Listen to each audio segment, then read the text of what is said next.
মুহাম্মদ তো এই কথা বারবার আমাদের সামনে বলে আল্লাহর নবীকে একবারই গেছে না কয়েকশো বার গেছে? বলে না, আল্লাহর নবী একবারে নাকি গেছে।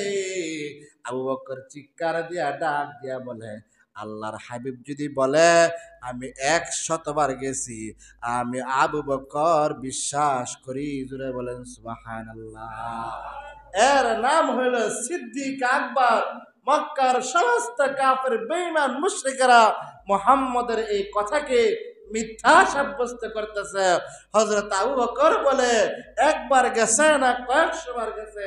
বলে একবারই গেছে। আল্লাহর রাসূলের প্রিয় সাহাবী হযরত আবু বকর সিদ্দিক রাদিয়াল্লাহু তাআলা আনহু ডাক দিয়া বলেন, আল্লাহর নবী যদি 100 বার যায়, আমি আবু বকর বিশ্বাস করতে আমার কোনো সমস্যা। এর নাম হলো সিদ্দিক আকবর।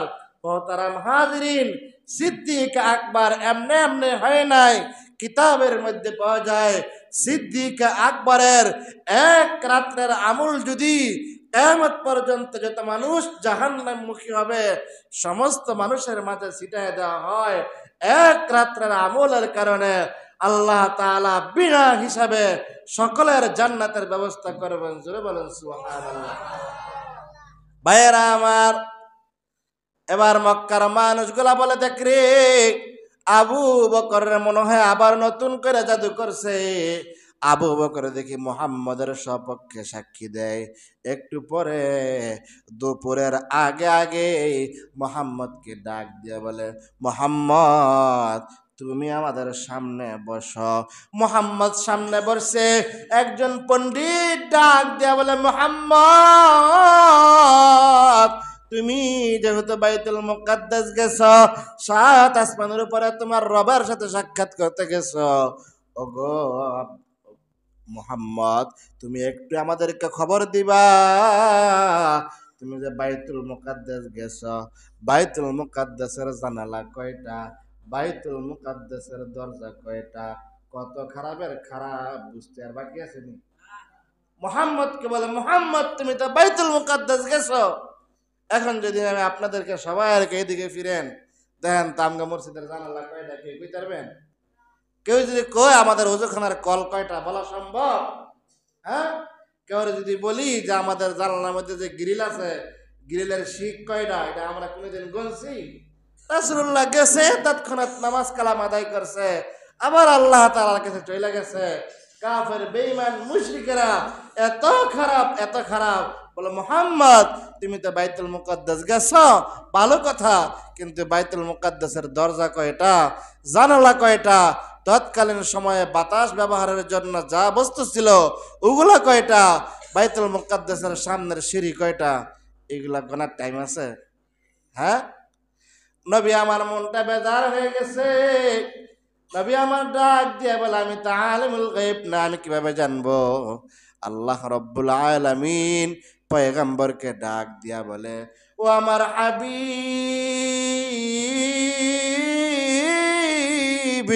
চিন্তার কোনো কারণ নাই, পেরেশানির কোনো কারণ নাই, আপনি একটু সামনের দিকে তাকান। জিব্রাইল রে ডাক দিয়া বলে, ও জিব্রাইল যা যা, বাইতুল মুকাদ্দাসরা আমার নবীর চোখের সামনে তুইলা ধর, আমার নবী দেখা দেখা গইনা গইনা প্রশ্নের উত্তর দিয়া দিবেন। জোরে বলেন সুবহানাল্লাহ। এই হলো একটা রিওয়ায়াত। আর একটা রিওয়ায়াত হইল আল্লাহর রাসূল, আল্লাহর পয়গাম্বর যেইভাবে বসে, আল্লাহর পয়গাম্বরের দৃষ্টির শেষ মানায় বাইতুল মুকাদ্দাস আল্লাহ তাআলা কুদরতি হাতে তুইলা ধরছে। আমার আপনার নবী গইনা গইনা কয়টা জানালা আছে, কয়টা দরজা আছে, গইনা গইনা প্রশ্নের উত্তর দিয়া কাফের বেঈমানের কপালের মধ্যে লাথি মাইরা দিছে। সবাই আশ্চর্য হয়ে গেছে, কিরে এত অল্প সময়ে এত বড় মসজিদ, মসজিদের কয়টা জানালা, কয়টা গেট, কয়টা সিঁড়ি সব বইলা ফেলছে। ক্ষমতা কার? জোরে বলেন ক্ষমতা কার? দেখাইছেন কেনায়? আল্লাহ আমার দেখাইছে। মোহতারাম হাজিরিন, এরপরে তারা তারপরও বিশ্বাস করে না। বিশ্বাস না করার কারণে রাসূল আমার বলে, আমি আসার সময় আমার বুরাকের বিকট আওয়াজ শুনে অমুক কাফেলার একটা ঘোড়া মারা গেছে। আমি আসার সময় অমুক কাফেলার শেষ একটা গ্লাস পানি ছিল, আমি ওই পানিটা পান করে আসছি। বলে তারা অমুক দিন সূর্য ডুবার আগে আগেই তারা এরকম ভাবে এখানে আসবেন। এবার কাফের বেঈমান মুশরিকেরা তাদেরকে তল্লাশি করার জন্য খবর লাগায় এবং মদিনার এক প্রান্তে গিয়া অপেক্ষা করে। অপেক্ষা করার পরে সূর্য ডুবতেছে, ওই কাফেলা আসতেছে না। মুহাম্মদ পেরেশান হয়ে গেছে, আয় আল্লাহ, আপনি কি আমাকে মিথ্যাবাদী করবেন? আপনি কি আমাকে লাঞ্ছনা বঞ্চনার শিকার করবেন? সূর্য ডুবতে ডুবতে শুরু করছে, এখনো পর্যন্ত ওই কাফেলা আসতেছে না।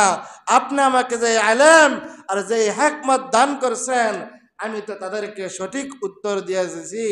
এবার আল্লাহ রাব্বুল আলামিন বলেন, মুহাম্মদ চিন্তার কোনো কারণ নাই, পেরেশানির কোনো কারণ নাই। সূর্য ডুববে না, সূর্যকে তার জায়গায় বসাই দিয়েছেন কে? সূর্যকে তার জায়গায় বসাই দিয়েছেন। সূর্য দ্বারা ডুবতেছে না। ওই কাফেলা আগমন করার সাথে সাথে জিজ্ঞাসা করতেছে, আগে ভাগে কিছু বাও করা যায় কিনা। বলে, তোমাদের কাফেলা নাকি একটা ঘোড়া মারা গেছে। বলে, হ্যাঁ, ঘোড়া মারা গেছে। বলে, আরে তোমাদের কাফেলার মধ্যে নাকি শেষ এক গ্লাস পানি ছিল, সেই পানি মনে হয় তোমরা পাও নাই। বলে, না। বলে, এই খবর আপনারা জানেন কেমনে?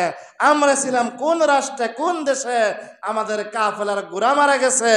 আমাদের কাফেলার এক গ্লাস পানি ছিল, আমরা সেই পানিও শেষ হয়ে গেছে। এটা আপনারা জানেন কেমনে? হ্যাঁ। বলে, মুহাম্মদের জবান থেকে শুনলাম।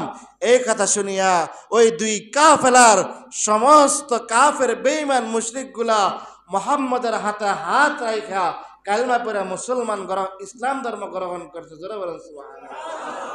তারা চাইছে উল্টা তাদেরকে মুহাম্মদের বিপক্ষে বানাইতে, কিন্তু আল্লাহ রাব্বুল আলামিন তাদেরকে মুহাম্মদের পক্ষ বানাইয়া তাদেরকে শেষ দুনিয়ার মধ্যে সবচাইতে শ্রেষ্ঠ